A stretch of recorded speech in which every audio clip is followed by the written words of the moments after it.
walaqad anzalna ilaika ayatin bayyinat wa ma yakfuru biha illal fasiqun. Kita lihat teman-teman pada lafal walaqad anzalna. Pada lafal huruf dal yang dia berharakat sukun, ini wajib kita pantulkan. Kenapa? Karena dal memiliki salah satu sifat yang kita namakan dengan bacaan qalqalah. Qalqalah berasal dari kata qalqala yuqalqilu qalqalatan, yang artinya ittirab, memantul getaran. Nah, di dalam memantulkannya itu pun jangan sampai menambahkan hamzah. Contoh, walaqad itu malah menambahkan hamzah. Nah, kesalahan yang terjadi dalam membaca qalqalah salah satunya tadi yaitu menambahkan hamzah. Yang kedua yaitu tidak memantulkan bacaan qalqalah ini. Nah, ini yang banyak terjadi. Walaqad anzalna. Sering terjadi yaitu di antara kita pembaca Al-Qur'an itu yang tidak memantulkan huruf-huruf qalqalah. Nah, huruf qalqalah tersendiri ini ada berapa? Ada 5 ya teman-teman. Salah satunya dal. Ada ba, jim, dal, to, dan qaf. Maka ketika memantulkannya ini mengalir saja. Walaqad ya. Walaqad anzalna samarkan suara nunnya kepada huruf zai karena di sini ada bacaan ikhfa. Yaitu kita menyamarkan nunnya kepada huruf zal dan kepada makhraj daripada huruf zai. Makhraj zai itu sama sebagaimana sin dan shad ya. Shad, sin, zai itu sama lidahnya. Za, sa, so ya. Cuman yang membedakan adalah pangkal lidahnya. Maka anzalna. Kemudian berlafal anzalna ilaika. Pada lafalna wajib kita panjangkan sepanjang 4 atau 5 harokat. Kenapa? Karena ia merupakan bacaan yang kita namakan dengan mad jaiz munfasil. Yang dimana mad ini terjadi apabila ada mad tabi'i, awalnya 2 harokat bertemu dengan hamzah setelahnya, dan hamzah tersebut pada lain kata. Atau bisa kita singkat juga apabila adanya huruf hamzah yang datang setelah huruf mad. Nah, di sini huruf madnya adalah huruf alif, maka wajib dipanjangkan 4 atau 5 harokat menurut riwayatnya Imam Asy-Syatibi. Imam Asy-Syatibi. Walaqad anzalna ilaika ayat.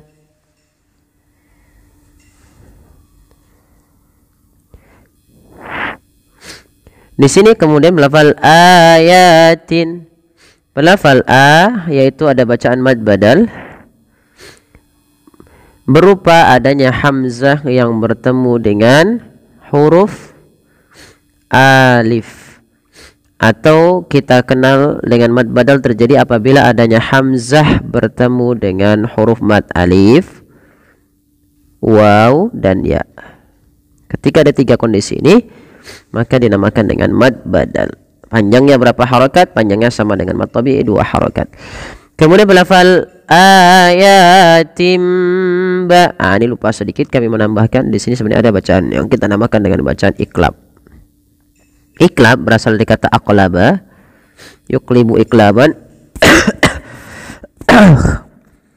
Berasal dari kata juga qalbun ya, membalikkan. Maka di sini kita membalikkan bunyi suara nun kepada huruf mim. Awalnya ayatin, karena ada bertemu dengan ba diganti dengan mim suara nunnya. Maka ayatim tim. Kemudian bayyinat, tekan dia ya karena ya tasydid, bayyinat. Kemudian berhafal nat. Ini kalau kita lanjutkan kita jadikan mad tabi'i. Tapi ketika dia sukun, ketika dia kita berhentikan jadi mad arid disukun karena dia kita wakafkan dan taknya dimatikan kalau kita berhenti ya. Maka bayyinat, ta'nya dimatikan. Nah, ini kita namakan dengan mad arid disukun. Tapi kalau kita lanjutkan bayyinatin wa ma yakfuru biha, masukkan tanwin yang di sini pada lafal tin ketemu waw karena dia ada bacaan idgham bi gunnah. Yaitu cara membacanya memasukkan suara tanwinnya kepada huruf waw. Bayyinatin wa. Nah, seperti itu. Baru dilepas. Kemudian teman-teman pada lafal wa ma yakfuru biha, wa ma mad tabi'i fathah bertemu alif, yakfuru biha pada lafal kaf. Di sini kaf memiliki dua sifat. Yang pertama, kaf banyak beberapa sifat, salah satunya sifat yang harus kita pahami adalah sifat syiddahnya. Yang kedua sifat hamasnya. Syiddah itu artinya tertahan ya suara ak. Nah, berhenti kan kayak tertahan suara ak. Baru yang kedua ada hamasnya ak. Maka wa ma yakfuru biha. Nah, jangan dipantulkan kafnya. Bukan wa ma yakfuru biha, wa ma yakfuru. Nah, ini jadi huruf kaf nanti memantul. Kenapa? Karena kaf tidak boleh mantul. Wa ma yakfuru biha. Nah, seperti itu. Kemudian berlafal biha illal fasiqun. Berlafal ha ini juga wajib kita panjangkan sepanjang berapa harakat? 4 harakat, karena ini sama sebagaimana walaqad anzalna, yaitu ada bacaan namanya kita namakan dengan mad jaiz munfasil ya teman-teman. Mad jaiz munfasil yaitu ditandai dengan adanya hamzah yang datang setelah huruf mad, yaitu di sini huruf alif. Kemudian illal fasiqun, alif lam. Ya, di sini illalnya tekan illa, bukan ilal fasiqun tapi illal. Lam yang kedua dibaca dengan jelas karena di sini ada alif lam qamariyah, yaitu alif lam yang ditulis dan dibaca dengan jelas. Fa mad tabi'i 2 harakat, siqun mad arid disukun, yaitu mad yang terjadi di akhir bacaan kita ketika waqaf, yang dimana adanya sukun arid, yaitu pada lafal nun yang dimatikan menjadi sukun, sebelumnya ada huruf mad. Nah, pada lafal ini kita boleh memanjangkan 2 harakat, boleh 4 harakat, dan boleh pula 6 harakat. Tapi kita ngambil yang tengah-tengah, yang 4 harakat saja ya teman-teman. Baik, kita coba ulang lagi. Walaqad anzalna ilaika ayatin bayyinatin wa ma yakfur biha illal fasiqun. أَوَكُلَّمَا عَاهَدُوا عَهْدًا نَبَذَهُ فَرِيقٌ مِّنْهُمْ بَلْ أَكْثَرُهُمْ لَا يُؤْمِنُونَ. Baik, kita perhatikan pada lafal أَوَكُلَّمَا ma tabi'i fathah bertemu alif, a sama fathah bertemu alif mad tabi'i, ahadu du adalah fal mad tabi'i berupa dhammah bertemu waw, dan di sini perhatikan teman-teman ada alif yang dia ditandai dengan tanda lingkaran seperti ini ya teman-teman. Apabila ada alif ditandai dengan tanda lingkaran seperti ini, lingkaran kecil, itu dimaksudkan alifnya dianggap tidak ada. Jadi ini tidak menandakan dia lebih panjang lagi dengan adanya alif ya. Memang pada dasarnya mad tabi'i itu 2 harakat, bukan berarti kalau ada 2 itu menjadi panjang, tidak. Nah, maka dicukup 2 harakat. Maka di dalam bacaan mad tabi'i sendiri teman-teman harus kita perhatikan, jangan sampai mad tabi'i antara satu dengan yang lainnya itu beda bunyi, maksudnya beda panjang. Contoh awakullama ahadu, ini ma-nya terlalu panjang, cukup ayunkan saja, naikkan saja 1 ayunan. Kemudian ahdan nabadhahu, lafal ahda ha punya sifat namanya sifat hamas, jaroyan nafas ya, hamas. Nah, ini hamasnya juga lembut ya, harus kalau bisa ahda, dan dia punya sifat namanya rokhawah, mengalir suaranya. ahdan nabadhahu. Kemudian pada lafal dan nabadhahu ada fathatain atau kita kenal dengan istilah tanwin. Teman-teman, seringkali kami ulangi bahwasanya tanwin itu adalah bunyi nun yang dimatikan ya teman-teman, berarti bunyi n. Maka di sini awalnya bunyi n, ketemu dengan n yang selanjutnya nun, maka caranya masukkan nun yang pertama kepada nun yang kedua, maka diidghamkan, maka dinamakan dengan idgham bi gunnah. Nah, kemudian ditahan dengan gunnah. Maka ahdan nabadhahu. Nah, seperti itu. Kemudian lafal hu ada mad silah qasrah ditandai dengan adanya ha dhamir, ha yang berbentuk seperti ini atau ha yang berbentuk seperti ini. Kedua-duanya sama, yaitu kita namakan dengan apa? Ha dhamir. Sebenarnya ini merujuk kepada bahasa Arab. Kalau kita belajar bahasa Arab ya teman-teman, itu ada namanya apa? Ha dhamir, ha yang menunjuk kepada ganti kata ganti dia satu orang untuk yang laki-laki, kata ganti yang muzakkar. Nah, maka di sini hunya kita panjangkan berapa harakat? 2 harakat karena dia mad silah qasirah saja. Kemudian fariqum minhum, pada fari kasrah bertemu ya, kita namakan dengan bacaan mad tabi'i. Panjangnya 2 harakat dan harus sama ya teman-teman. Ini hu dengan mad silah serta mad tabi'i awal tadi harus sama, tidak boleh dibedakan. Kemudian lafal fariqum minhum, pada lafal qum minhum, ini sama dengan ahdanna, yaitu di sini ada dhammatain atau tanwin bunyi n bertemu dengan huruf mim. Nah, ini berbeda. Apabila ada tanwin bertemu dengan mim, masukkan nunnya kepada huruf nun. Nah, masukkan nunnya kepada huruf mim atau tanwinnya masuk kepada huruf mim dan diganti bunyi suara mim.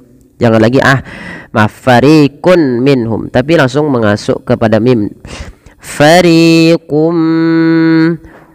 Kemudian langkah yang kedua, ditahan suara nya sepanjang 2 harakat karena disertai dengan gunnah, maka dinamakan dengan idgham bi gunnah. Kita coba ulang. Fariqum.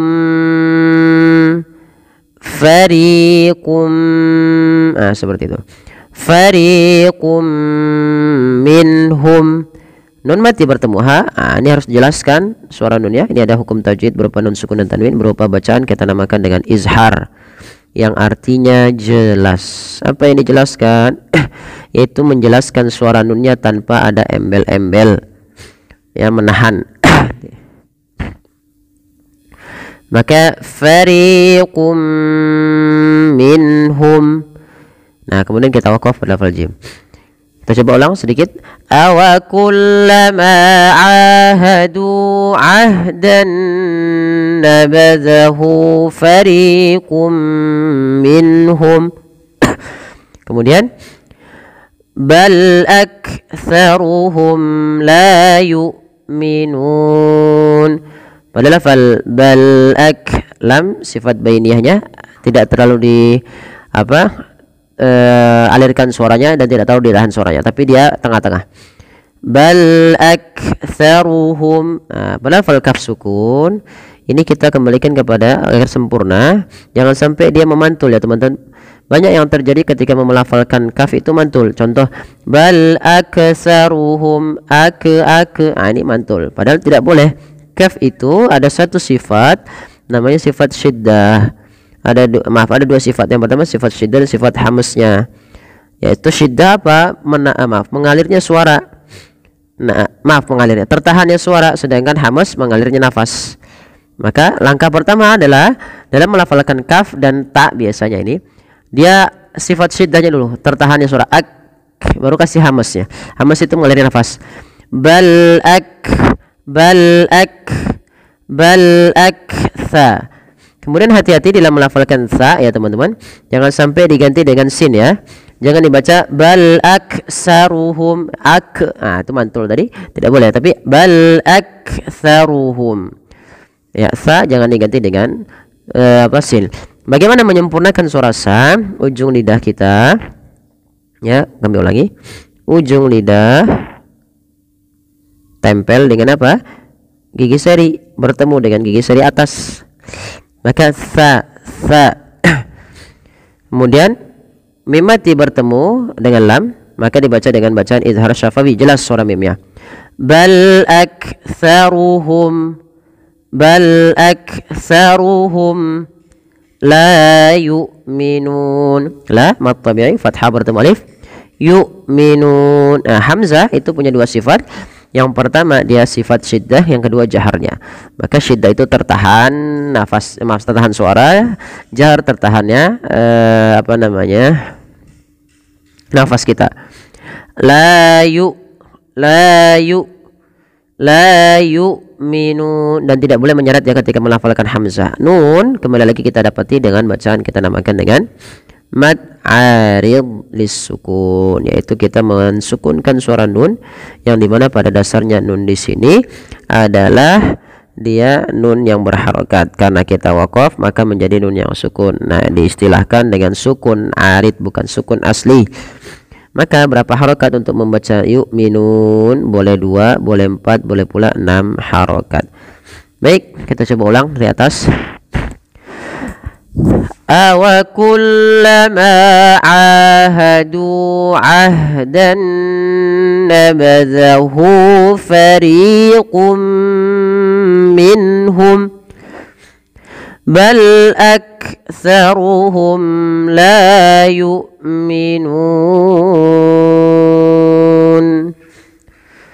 Ya, sadaqallahul azim. Alhamdulillah kita telah menyelesaikan bacaan kita pada kesempatan kali ini. Semoga yang sedikit ini bermanfaat bagi kita bersama. Alhamdulillah. Mohon bantuannya untuk like, share, dan subscribe. Terima kasih. Jazakumullahu khairan. Kurang lebihnya mohon maaf. Wabillahi taufiq. Wassalamualaikum warahmatullahi wabarakatuh.